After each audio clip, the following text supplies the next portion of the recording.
Great cities have great bridges, and Melbourne is no exception. This is Montague Street Bridge, and it's famous and beloved by Melburnians, known as Monty. Now, Monty is known for one thing. Breaking news now, and yet another truck has fallen foul of the infamous Montague Street Bridge in South Melbourne. Another day, another truck under that awful bridge, that infamous bridge. It looks like a removalist van has crashed into the Montague Street Bridge. The Montague Street Bridge. The notorious Montague Street Bridge. Montague Street Bridge. More than 100 vehicles have smashed into the overpass in the past 6 years alone. Now that is a staggering number of incidents for what looks like a standard rail bridge. So I wanted to understand how this came to be and how this particular bridge became such a large feature of Melbourne life.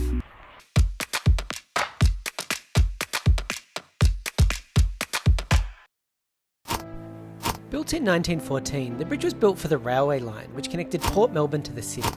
And trains ran over this bridge until the 1980s when the line was converted into light rail, and now it hosts the 109 tram. Now, it's no exaggeration to say that many people have fallen in love with the saga that is the Montague Street Bridge. Time Out named it the second best bridge in the city. It has its own fan-run Twitter page, it has its own beer, and it regularly stars in local radio. I mean, this guy's a triple threat. I mean, he's gone in with a rental van and come out with a convertible. This is a Melbourne hero. And here, let's have a look at its Google Maps page. And I can assure you that if you don't know, that is a lot of reviews for a suburban rail bridge. And you'll also note that it has a website, how many days since the Montague Street Bridge has been hit.com. And I think this is my favourite piece of fan-created content for the bridge. But I wanted to know, how did we get here? How did this particular bridge become a site for so many accidents? And why are they still happening? So when it was built, the Montague Street Bridge was actually taller. And what happened is that in the first couple of decades of last century, this area here would regularly flood. And people couldn't actually travel through here and access the railway station. So what they did in the 1930s is actually raise the ground up right here by about 2 feet. And what that did is, of course, made this area less prone to flooding, but it made the distance from the road to the bridge shorter. But I really wanted to understand this for myself. So on a grey afternoon, I plugged the address into Google Maps. I noted that it had been 11 days without an incident and headed across. And just looking at it, it does look like any other rail bridge. Perhaps with the only clue that something's unusual is a sign that says what to do in case of an emergency. Vic Roads, the government's road agency, claimed that there's plenty of signage, and I wanted to see that for myself. And it's true, they did put up a warning sign. Here, here, here, here, here, here, here, here, here, here, here, here, here, here, here, here, here, and here. Although to be fair, this one does have a tree that's covering it. That's a lot of signs. And about the signs, the road minister said this to the media. You've really got to be a dickhead in ignoring every sign to hit a bridge. And I think this is why people respond more with schadenfreude than with outrage. This is not a neglected piece of road. You really do need to miss a lot of warnings before you knock the top off your truck. But I don't think this explains why this bridge keeps getting hit. But I think this map gives some clues. It shows the height of the overpasses in the inner city of Melbourne, and you can see that the Montague Street Bridge is lower than any other bridge in this area. And let's have a look at this couple of incidents. You can see here and here, higher vans and higher trucks. So here's my theory. Drivers do know how high the bridge is, they just don't have any idea how high their vehicles are.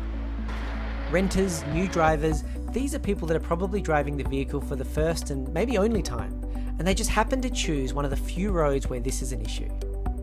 But of course that doesn't stop the issue. So in 2016, the Victorian government responded by installing this. Now this is a gantry, and the paddles are the same height as the bridge itself. Yes, now it wasn't just signs, it was time for something physical. Costing $800,000, these barriers would let drivers know that they would not make it under the bridge.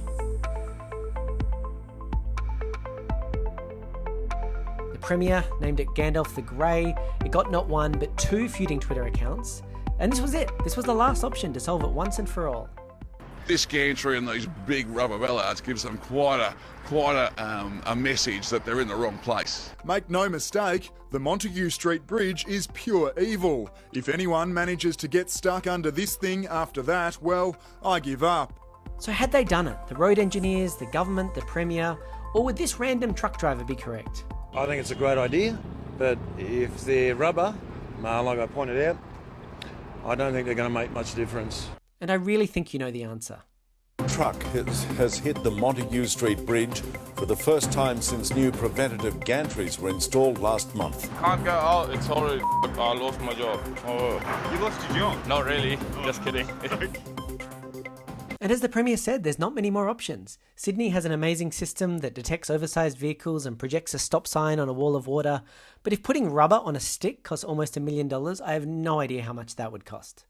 But enough of this and back to the bridge. I'm not joking, I've just turned around and there's a vehicle that's stuck right now. Yes, I had timed my visit with an actual collision. Now by now I'd seen the sign, I knew what to do in an emergency. He's got himself stuck, so I'm going to call 000 for him now. I'm at the Montague Street Bridge and So I was on the phone to emergency services watching the driver try to make his way out.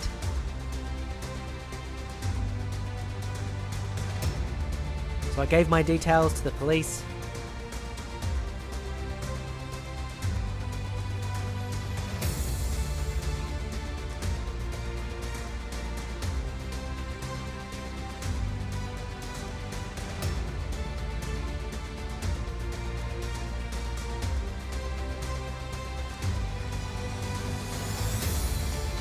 And he freed himself, driving off, hoping he wouldn't get fired, no doubt.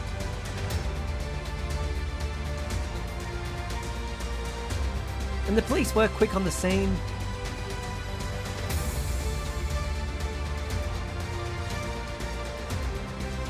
So were Yarra Trams, the organisation who did an inspection of the bridge.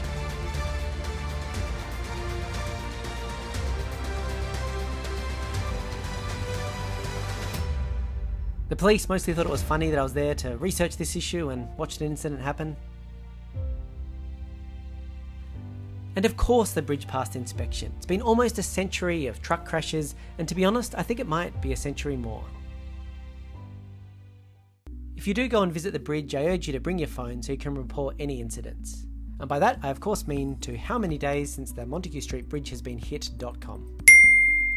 Thanks for watching, I'm Julian O'Shea, and I'm doing a series on the untold stories of Melbourne and beyond, so subscribe to see more. Never come this way, bro, it's